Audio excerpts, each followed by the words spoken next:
ಅದೇ ನನಗೆ ಇದು ಗೊತ್ತಿರಲಿಲ್ಲ. ಇದು ಮಾಡಿದ ಮೇಲೆ ಅನೌನ್ಸ್ ಆದಮೇಲೆ ನನಗೆ ಕೆಲವಷ್ಟು ನನ್ನ ಸ್ನೇಹಿತರು ಅನೇಕ ಜನ ಈ ವಿಷಯ ತಿಳಿಸಿದ್ರು. ಇವತ್ತು ಪ್ರಾಧಿಕಾರದ ಅಧ್ಯಕ್ಷ ಸ್ಥಾನ ಆ ಸಂಬಂಧಪಟ್ಟ ಇಲಾಖೆಯ ಸಚಿವರೇ ಇರ್ತಾರಂತ ಅನ್ನೋದು. ಆ ವಿಷಯನ ನಾನು ಈಗಾಗಲೇ ಮನೆ ಮುಖ್ಯಮಂತ್ರಿಗಳಿಗೆ ಕಂಡು ಮತ್ತು ಉಪಮುಖ್ಯಮಂತ್ರಿಗಳಿಗೆ ಕಂಡು ಗಮನಕ್ಕೆ ತಂದಿದ್ದೀನಿ. ಅವರು ಕೂಡ ನನಗೆ ವಿಶ್ವಾಸದ ಮಾತನ್ನು ಹೇಳಿದ್ದಾರೆ. ಅದನ್ನು ಏನೋ ತಿದ್ದುಪಡಿ ಮಾಡಬೇಕು ಅಂಥೇಳಿ, ಬದಲಾವಣೆ ಮಾಡಬೇಕು ಅಂಥೇಳಿ, ಅದು ಬದಲಾವಣೆ ಮಾಡ್ತೀನಿ ಅಂತ ನನಗೆ ಒಂದು ಮಾತನ್ನು ಹೇಳಿದ್ದಾರೆ. ನಾನು ಮುಖ್ಯಮಂತ್ರಿ ಕೇಳ್ಕೊಂಡೆ. ನಾನು ಈಗಲೇ ಶಾಸಕನಾಗಿ ಸಂತೋಷವಾಗಿದ್ದೀನಿ. ನಾನು ಆ್ಯಕ್ಚುಲಿ ಸಚಿವ ಸ್ಥಾನ ಕೇಳಿದ್ದು ಪ್ರಾರಂಭದಿಂದ. ನಾನು ಸಚಿವನಾಗಬೇಕು ಅಂತ ಅನ್ನೋದು ಉದ್ದೇಶ.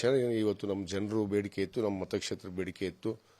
ಇವತ್ತು ಆ ಕಾರಣಕ್ಕೆ ನಾನು ಮುಂದೆ ನೀವು ಅವಕಾಶ ಕೊಟ್ಟಾಗ ನಾನು ಸೇವೆ ಸಲ್ಲಿಸ್ತೀನಿ ಅಂತ ಅನ್ನೋ ಮಾತನ್ನು ಕೂಡ ಹೇಳಿದೆ. ಇಲ್ಲ, ಮಾನ್ಯ ಮುಖ್ಯಮಂತ್ರಿಗಳು ಮತ್ತು ಉಪಮುಖ್ಯಮಂತ್ರಿಗಳು ಇಲ್ಲ ಇದು ತಗೋ, ಮುಂದೆ ಸ್ವಲ್ಪ ದಿನ ಹೋದ್ಮೇಲೆ ಇನ್ನೂ ಬದಲಾವಣೆಗಳಾಗ್ತವೆ ಅಂತ ಅನ್ನೋ ಮಾತನ್ನು ಇವತ್ತು ಸನ್ಮಾನ್ಯ ಮುಖ್ಯಮಂತ್ರಿಗಳು ವ್ಯಕ್ತವನ್ನು ಪಡಿಸಿದ್ದಾರೆ.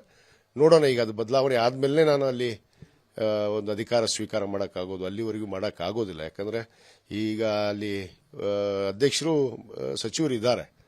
ಅದು ಯಾವ ರೀತಿ ತಿದ್ದುಪಡಿ ಮಾಡಬೇಕು, ಏನು ಮಾಡಬೇಕು ಅನ್ನೋದು ನೋಡ್ತೀನಿ. ಅವರು ಏನಾದರೂ ಬದಲಾವಣೆ ಮಾಡ್ತೀನಿ ಅಂದರೆ ಅದು ಬದಲಾವಣೆಗೂ ಅವ್ರು ಮಾಡಿದರೆ, ಮುಖ್ಯಮಂತ್ರಿಗಳು ಹೇಳಿದರೆ ತಗೊಳ್ತೀನಿ. ಇಲ್ಲ ಅಂದರೆ ನನಗೆ ಶಾಸಕನಾಗಿರೋದಕ್ಕೆ ಸಂತೋಷವನ್ನು ವ್ಯಕ್ತಪಡಿಸಿ ಬಂದಿದ್ದೀನಿ. ಶಾಸಕರು ಈ ತರ ಅಂದ್ರೆ ಎಲ್ಲೋ ಒಂದಷ್ಟು ಶಾಸಕರಿಗೆ ಈ ತರ ಬೇಜಾರಿದೆ. ಅಂದ್ರೆ ನಿಯಮಗಳನ್ನ ಗಮನಿಸಿಕೊಂಡು ನಿರ್ಧಾರ ಮಾಡಬೇಕಿತ್ತು. ಇಲ್ಲ ಇಲ್ಲ ಇಲ್ಲ ಅಲ್ಲ, ನರೇಂದ್ರ ಸ್ವಾಮಿ ಅವ್ರದ್ದು ಸಿಎಂ ಸೈನ್ ಮಾಡೋ ಹೊತ್ತಿಗೆ ಹೆಸರಿತ್ತು, ಅಧಿಸೂಚನೆ ಆಗುವಾಗ ಅವರು ಹೆಸರಿರಲಿಲ್ಲ. ಅಂದ್ರೆ ಇಂಥ ವಿಚಾರ ಅಲ್ಲ, ಸಣ್ಣ ಪುಟ್ಟ ಹಾಗೆ ಆಗ್ತವೆ ಸಹಜವಾಗಿ. ನಮ್ಮನೆ, ನಮ್ಮ ಕುಟುಂಬದ ಸಮಸ್ಯೆಗಳು ಅವು ಬಗೆಹರಿಸೋಕೆ ನಾವು ರೆಡಿ ಇದೀವಲ್ಲ. ಬೇರೆ ಹೊರಗಡೆ ಮನೆಯಲ್ಲ, ಬೇರೆಯವರು ಯಾರು ಮಾಡಿದ್ದಲ್ಲ. ನಮ್ಮ ನಾಯಕರೇ, ನಮ್ಮ ಮುಖ್ಯಮಂತ್ರಿಗಳೇ ಮಾಡಿದ್ದಾರೆ. ಅದು ಸರಿಪಡಿಸ್ತೀನಿ ಅಂತ ಅವ್ರು ಹೇಳಿದ್ದಾರೆ. ಇಲ್ಲ ಇಲ್ಲ, ಸಮಾಧಾನ ಪಡಿಸಕ್ಕಂತಲ್ಲ. ಈಗ ಯಾರಿಗಾದ್ರೂ ಮಾಡಿದ್ರು ಕೂಡ ಅದನ್ನ ಬದಲಾವಣೆ ಮಾಡಲೇಬೇಕಾಗಿತ್ತು. ಆ ನಿಟ್ಟಿನಲ್ಲಿ ಇವತ್ತು ಆ ಒಂದು ಅವಕಾಶವನ್ನು ನನಗೆ ಒದಗಿಸಿಕೊಟ್ಟಿದ್ದಾರೆ. ನಾನು ಹಂಗೂ ಹೇಳಿದ್ನಲ್ಲ, ನಾನು ಕಾಯ್ತೀನಿ, ನನ್ನ ಸಚಿವರೇ ಮಾಡ್ರಿ ಅಂತ ನಾನು ಹೇಳಿದೆ. ಇಲ್ಲಪ್ಪ ಇದು ತಗೋ ಈಗ ಅಂತ ಅವರು ಹೇಳಿದರು. ಆಯ್ತು, ಈಗ ಒಬ್ರು ನಮ್ಮ ಹಿರಿಯ ನಾಯಕರು, ನಮ್ಮ ನೆಚ್ಚಿನ ನಾಯಕರು ಹೇಳ್ತಾರಂದ್ರೆ ತಗೊಳ್ಳೋಣ ಅನ್ನೋ ಮಾತನ್ನು ಕೂಡ ನಾನು ವ್ಯಕ್ತಪಡಿಸಿ ಬಂದಿದ್ದೀನಿ. ಬಹುತೇಕ ಅದು ಬದಲಾವಣೆ ಆದಮೇಲೆ ನಾನು ಅಧಿಕಾರವನ್ನು ಸ್ವೀಕಾರ ಮಾಡ್ತೀನಿ. ನೋಡಿ, ಈ ಜಗತ್ತಲ್ಲಿ ಯಾವ್ದಕ್ಕೆ ಸಮಾಧಾನ ಇದೆ ಹೇಳ್ರಿ. ಈಗ ಸಚಿವರಾಗಬೇಕಂದಾಗ ಈ ನಿಗಮ ಮಂಡಳಿ ಸಮಾಧಾನ ಪಡಿಸಕ್ ಆಗುತ್ತಾ? ಹೀಗೆ ಅದನ್ನ ಸಮಾಧಾನ ಪಟ್ಕೊಂಡು ಹೋಗ್ತಾ ಇರ್ಬೇಕು ಅಷ್ಟೇ. ಏನು ಚರ್ಚೆ ಇದೆ, ಈಗ ಯಾರಿಗೆ ನಿಗಮ ಮಂಡಳಿ ಕೊಟ್ಟಿದೆ? ಅದೇ ನನಗೆ ಇದು ಗೊತ್ತಿರಲಿಲ್ಲ.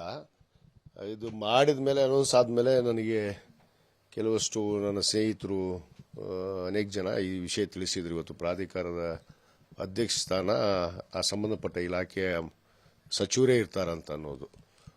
ಆ ವಿಷಯನ ನಾನು ಈಗಾಗಲೇ ಮನೆ ಮುಖ್ಯಮಂತ್ರಿಗಳಿಗೆ ಕಂಡು ಮತ್ತು ಉಪಮುಖ್ಯಮಂತ್ರಿಗಳಿಗೆ ಕಂಡು ಗಮನಕ್ಕೆ ತಂದಿದ್ದೀನಿ. ಅವರು ಕೂಡ ನನಗೆ ವಿಶ್ವಾಸದ ಮಾತನ್ನು ಹೇಳಿದ್ದಾರೆ. ಅದನ್ನು ಏನೋ ತಿದ್ದುಪಡಿ ಮಾಡಬೇಕು ಅಂಥೇಳಿ, ಬದಲಾವಣೆ ಮಾಡಬೇಕು ಅಂಥೇಳಿ, ಅದು ಬದಲಾವಣೆ ಮಾಡ್ತೀನಿ ಅಂತ ನನಗೆ ಒಂದು ಮಾತನ್ನು ಹೇಳಿದ್ದಾರೆ. ನಾನು ಮುಖ್ಯಮಂತ್ರಿ ಕೇಳ್ಕೊಂಡೆ. ನಾನು ಈಗಲೇ ಶಾಸಕನಾಗಿ ಸಂತೋಷವಾಗಿದ್ದೀನಿ. ನಾನು ಆ್ಯಕ್ಚುಲಿ ಸಚಿವ ಸ್ಥಾನ ಕೇಳಿದ್ದು ಪ್ರಾರಂಭದಿಂದ. ನಾನು ಸಚಿವನಾಗಬೇಕು ಅಂತ ಅನ್ನೋದು ಉದ್ದೇಶ. ಇವತ್ತು ನಮ್ಮ ಜನರು ಬೇಡಿಕೆ ಇತ್ತು, ನಮ್ಮ ಮತಕ್ಷೇತ್ರ ಬೇಡಿಕೆ ಇತ್ತು. ಇವತ್ತು ಆ ಕಾರಣಕ್ಕೆ ನಾನು ಮುಂದೆ ನೀವು ಅವಕಾಶ ಕೊಟ್ಟಾಗ ನಾನು ಸೇವೆ ಸಲ್ಲಿಸ್ತೀನಿ ಅಂತ ಅನ್ನೋ ಮಾತನ್ನು ಕೂಡ ಹೇಳಿದೆ. ಇಲ್ಲ, ಮಾನ್ಯ ಮುಖ್ಯಮಂತ್ರಿಗಳು ಮತ್ತು ಉಪಮುಖ್ಯಮಂತ್ರಿಗಳು ಇಲ್ಲ ಇದು ತಗೋ, ಮುಂದೆ ಸ್ವಲ್ಪ ದಿನ ಹೋದ್ಮೇಲೆ ಇನ್ನೂ ಬದಲಾವಣೆಗಳಾಗ್ತವೆ ಅಂತ ಅನ್ನೋ ಮಾತನ್ನು ಇವತ್ತು ಸನ್ಮಾನ್ಯ ಮುಖ್ಯಮಂತ್ರಿಗಳು ವ್ಯಕ್ತವನ್ನು ಪಡಿಸಿದ್ದಾರೆ. ನೋಡೋಣ, ಈಗ ಅದು ಬದಲಾವಣೆ ಆದಮೇಲೆ ನಾನು ಅಲ್ಲಿ ಒಂದು ಅಧಿಕಾರ ಸ್ವೀಕಾರ ಮಾಡೋಕ್ಕಾಗೋದು. ಅಲ್ಲಿವರೆಗೂ ಮಾಡೋಕ್ಕಾಗೋದಿಲ್ಲ. ಯಾಕಂದರೆ ಈಗ ಅಲ್ಲಿ ಅಧ್ಯಕ್ಷರು ಸಚಿವರು ಇದ್ದಾರೆ. ಅದು ಯಾವ ರೀತಿ ತಿದ್ದುಪಡಿ ಮಾಡಬೇಕು, ಏನು ಮಾಡಬೇಕು ಅನ್ನೋದು ನೋಡ್ತೀನಿ. ಅವರು ಏನಾದರೂ ಬದಲಾವಣೆ ಮಾಡ್ತೀನಿ ಅಂದರೆ ಅದು ಬದಲಾವಣೆಗೂ ಅವ್ರು ಮಾಡಿದರೆ, ಮುಖ್ಯಮಂತ್ರಿಗಳು ಹೇಳಿದರೆ ತಗೊಳ್ತೀನಿ. ಇಲ್ಲ ಅಂದರೆ ನನಗೆ ಶಾಸಕನಾಗಿರೋದಕ್ಕೆ ಸಂತೋಷವನ್ನು ವ್ಯಕ್ತಪಡಿಸಿ ಬಂದಿದ್ದೀನಿ. ಶಾಸಕರು ಈ ತರ ಅಂದ್ರೆ ಎಲ್ಲೋ ಒಂದಷ್ಟು ಶಾಸಕರಿಗೆ ಈ ತರ ಬೇಜಾರಿದೆ. ಅಂದ್ರೆ ನಿಯಮಗಳನ್ನ ಗಮನಿಸಿಕೊಂಡು ನಿರ್ಧಾರ ಮಾಡಬೇಕಿತ್ತು. ಇಲ್ಲ ಇಲ್ಲ ಇಲ್ಲ ಅಲ್ಲ, ನರೇಂದ್ರ ಸ್ವಾಮಿ ಅವ್ರದ್ದು ಸಿಎಂ ಸೈನ್ ಮಾಡೋ ಹೊತ್ತಿಗೆ ಹೆಸರಿತ್ತು, ಅಧಿಸೂಚನೆ ಆಗುವಾಗ ಅವರು ಹೆಸರಿರಲಿಲ್ಲ. ಅಂದ್ರೆ ಇಂಥ ವಿಚಾರ ಅಲ್ಲ, ಸಣ್ಣ ಪುಟ್ಟ ಹಾಗೆ ಆಗ್ತವೆ ಸಹಜವಾಗಿ. ನಮ್ಮನೆ, ನಮ್ಮ ಕುಟುಂಬದ ಸಮಸ್ಯೆಗಳು ಅವು ಬಗೆಹರಿಸೋಕೆ ನಾವು ರೆಡಿ ಇದೀವಲ್ಲ. ಬೇರೆ ಹೊರಗಡೆ ಮನೆಯಲ್ಲ, ಬೇರೆಯವರು ಯಾರು ಮಾಡಿದ್ದಲ್ಲ. ನಮ್ಮ ನಾಯಕರೇ, ನಮ್ಮ ಮುಖ್ಯಮಂತ್ರಿಗಳೇ ಮಾಡಿದ್ದಾರೆ. ಅದು ಸರಿಪಡಿಸ್ತೀನಿ ಅಂತ ಅವ್ರು ಹೇಳಿದ್ದಾರೆ. ಇಲ್ಲ ಇಲ್ಲ, ಸಮಾಧಾನ ಪಡಿಸಕ್ಕಂತಲ್ಲ. ಈಗ ಯಾರಿಗಾದ್ರೂ ಮಾಡಿದ್ರು ಕೂಡ ಅದನ್ನ ಬದಲಾವಣೆ ಮಾಡಲೇಬೇಕಾಗಿತ್ತು. ಆ ನಿಟ್ಟಿನಲ್ಲಿ ಇವತ್ತು ಆ ಒಂದು ಅವಕಾಶವನ್ನು ನನಗೆ ಒದಗಿಸಿಕೊಟ್ಟಿದ್ದಾರೆ. ನಾನು ಹಂಗೂ ಹೇಳಿದ್ನಂತ ಹೇಳಿದ್ನಲ್ಲ, ನಾನು ಕಾಯ್ತೀನಿ, ನನ್ನ ಸಚಿವರೇ ಮಾಡ್ರಿ ಅಂತ ನಾನು ಹೇಳಿದೆ. ಇಲ್ಲಪ್ಪ ಇದು ತಗೋ ಈಗ ಅಂತ ಅವರು ಹೇಳಿದ್ರು. ಆಯ್ತು, ಈಗ ಒಬ್ರು ನಮ್ಮ ಹಿರಿಯ ನಾಯಕರು, ನಮ್ಮ ನೆಚ್ಚಿನ ನಾಯಕರು ಹೇಳ್ತಾರಂದ್ರೆ ತಗೊಳ್ಳೋಣ ಅನ್ನೋ ಮಾತನ್ನು ಕೂಡ ನಾನು ವ್ಯಕ್ತಪಡಿಸಿ ಬಂದಿದ್ದೀನಿ. ಬಹುತೇಕ ಅದು ಬದಲಾವಣೆ ಆದ್ಮೇಲೆ ನಾನು ಅಧಿಕಾರವನ್ನು ಸ್ವೀಕಾರ ಮಾಡ್ತೀನಿ. ಕ್ರೀಡಾ ಪ್ರಾಧಿಕಾರ ಕೊಟ್ಟಿರೋದಕ್ಕೆ ಸಮಾಧಾನ ಇದೆಯಾ ಸರ್? ನೋಡಿ, ಈ ಜಗತ್ತಲ್ಲಿ ಯಾವ್ದಕ್ಕೆ ಸಮಾಧಾನ ಇದೆ ಹೇಳ್ರಿ? ಈಗ ಸಚಿವರಾಗಬೇಕಂದಾಗ ಈ ನಿಗಮ ಮಂಡಳಿ ಸಮಾಧಾನ ಪಡಿಸಕ್ ಆಗುತ್ತಾ? ಹೀಗೆ ಅದನ್ನ ಸಮಾಧಾನ ಪಟ್ಕೊಂಡು ಹೋಗ್ತಾ ಇರ್ಬೇಕು ಅಷ್ಟೇ. ಚರ್ಚೆ ಇದೆ, ಈಗ ಯಾರಿಗೆ ನಿಗಮ ಮಂಡಳಿ ಕೊಟ್ಟಿದ್ದಾರೆ? ಅನುಕ್ಷಣದ ಸುದ್ದಿಗಳಿಗಾಗಿ ವಿಸ್ತಾರ ನ್ಯೂಸ್ ಯೂಟ್ಯೂಬ್ ಚಾನೆಲ್ ಸಬ್ಸ್ಕ್ರೈಬ್ ಮಾಡಿ.